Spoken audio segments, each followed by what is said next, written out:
Yo, Dan, what's for lunch? Chicken parm. Let's do it. Two white guys making chicken parm, like a mama used to make. I'm a private chef, cook for money, yeah. Guys, welcome back to What's for Lunch. Today we have a great guest. Dan Soder is in the building. How are we doing, Dan? Dude, I'm excited to see your chicken parm, I'm man. excited to make chicken parm. You know, they asked me, they're like, what do you want? And I was like, deviled eggs or chicken parm? Which is crazy. Those are not in the same stratosphere. Welcome to a stoner brain. That's nuts. Yeah. Deviled eggs, I feel like nobody's ever requested that. They're the best. That's like an old person snack, is it not? Yeah, I'm an old person. I love Jeopardy. I love unsweetened iced tea and deviled eggs. Okay, but chicken parm to start. Chicken parm's the best. It's the best lunch food. I like a chicken parm because usually the portion sizes are huge too, Yeah. so it's good for lunch, and then you have like an early dinner. You have a first dinner, and then you have a second dinner after. Yeah, that reheat. You can get going pretty good with chicken parm. You like to cook? No, I'm dog shit at cooking. I'm great at ordering out. Perfect. So we'll put you to work here. After you walk away, you can learn a thing or two. Yeah. We're gonna keep it simple. We'll start by chopping an onion. So I'm gonna do one half. You do the other half. Got it. You know how I know you're good at cooking? Check the Band-Aid on his thumb. This guy's got cuts. That's from previous. This guy stays cutting his fingers. To get the perfect dice, we're gonna just slice up until that root, but you don't want to slice through it. So that's gonna hold everything together. So I'll show you, and then you keep the fingers tucked like this, and then we're gonna just go slices. I mean, you got it right up to there. Yeah, but you don't have to. So it's better to go short than too far, because if you go too far, it just falls apart. Dude, my mom would be so mad. My mom's such a good cook, and I just absolutely bailed on it. Never picked it up. Like, she tried, man. In high school, she was like, dude, here's how you make easy stuff for when you go to college.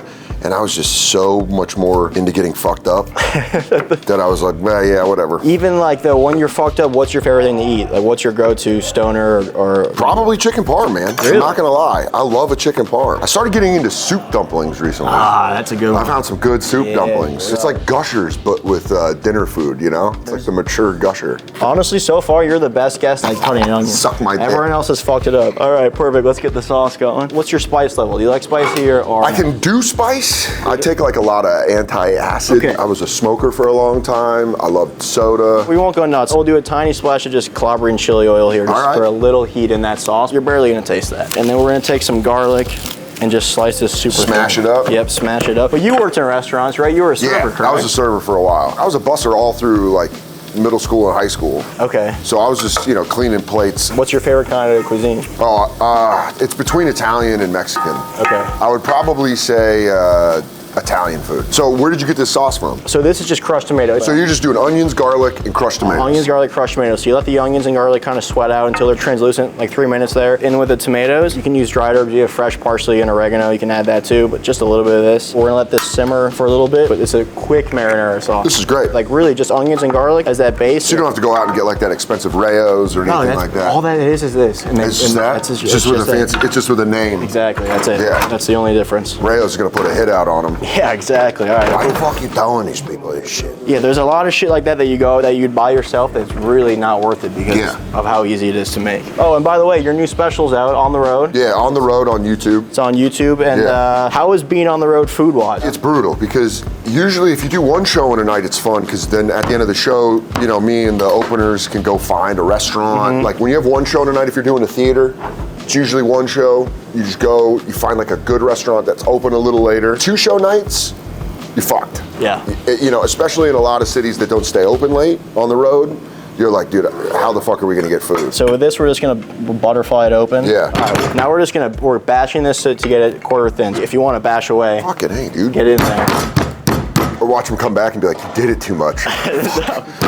So you try to get this flat, huh? The Italians, like we were talking about earlier, they go nuts. I made a chicken parm once that was maybe a 1/4 inch thick, and all the comments were too thick, too thick. Really? So this one, I'll make sure it's fucking thin for you. Yeah. That's thin enough, that's good. I mean, when you can cook like this, do you like eating like shit? Sometimes you get done and you've been cooking all day, and like the last thing you want to do is cook more food. So like sometimes, the shitty stuff. What's your go-to fast food? Honestly, like Taco Bell is. Yes. People need to stop acting like Taco Bell isn't good. It's fucking tremendous. It's good. As someone that no longer does drugs, it feels like your drug plug is coming back. Right. Doritos Supreme Taco? Yeah. So Get outta it's.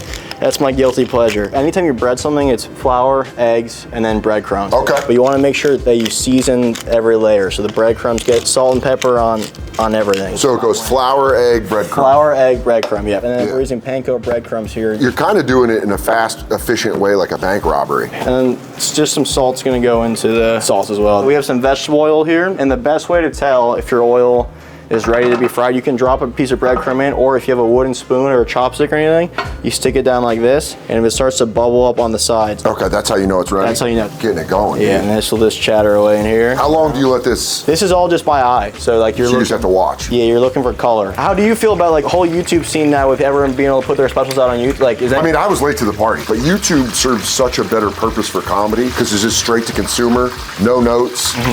You know what I mean? I just got to film what I wanted to film, how I wanted to film it, and put it out. And you're like trying jokes or something. You know, when you try jokes, it's trial and error. So you try it, it works, and then you feel good, and then you try it, and it doesn't work, and you feel like, why the fuck am I doing this? So. That's a lot like cooking. It's Yeah. a lot. It's a very similar analogy there you can make with food. If you're interested in and you want to cook more, I have a copy of my cookbook. This is a good time when this is for you when you leave. You Yeah, can, hell yeah. You can have this, but it's completely made for beginners where we'll teach you what pot and pan to have, what seasonings, what salt and great. pepper, and it starts with breakfast and it works its way up. And That's it's just beautiful, Like, yeah. like chicken parms in here, it could not be easier. It's How cool is it you got a cookbook? It's That's one of gotta those be things sick. that's nuts. Yeah. How much fun was it to be on Billions? It was great, man. That was like a real cool experience to be a part of a huge show like that.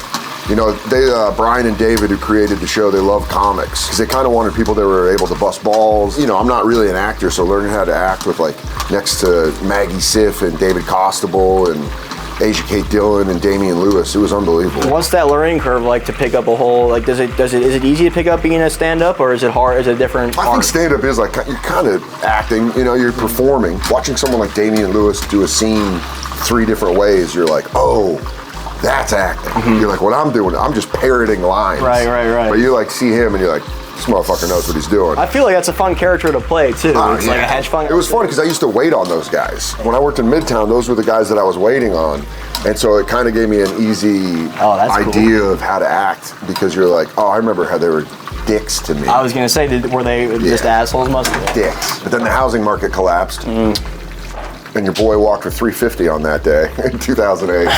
That was crazy. Watching all them get drunk when the market collapsed. Oh, They just showed up and they were getting fucking hammered. Really? Yeah. That was like the highest sales I ever had as a waiter. market crashed there, Oh the my God, housing they came in collapsed? with their business accounts and they're like, we need to get fucked up. I just lost all my money. Holy shit. Yeah, it was nuts. So that's what we're looking for there. Now we're going with just that marinara sauce right on top and then just some mozzarella cheese. Look at that, dude. Now you're gonna do a little Parmesan A little too. parm on top, yep. Look at that, dude. Cheese on cheese. Beautiful. And then pop this under the broiler for about a minute until that cheese is melted and we'll be good to go. I'm used to microwaving shit, Swansons and stuff. Oh, with the book, that's gonna help you. You're gonna Yeah. start with just simple basics, and we'll get you, you know, cooking more. I want to be good enough at comedy where I can just have people who are good at cooking make me the food. So That's I'm just all like, you that's need. just. Hey, look at that. Look at that. Look at that cheese, dude. That's a good chicken parm. What a beautiful presentation. All right, let's have you try this. Get that cheese from the end on there. Wow. Beautiful. Beautiful. Thank you very much. Holy shit.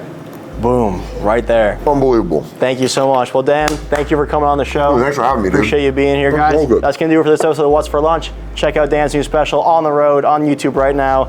We'll see you guys next time. Thanks, bro. Dude, if I didn't have to do that gauntlet, I would eat that whole no. goddamn thing.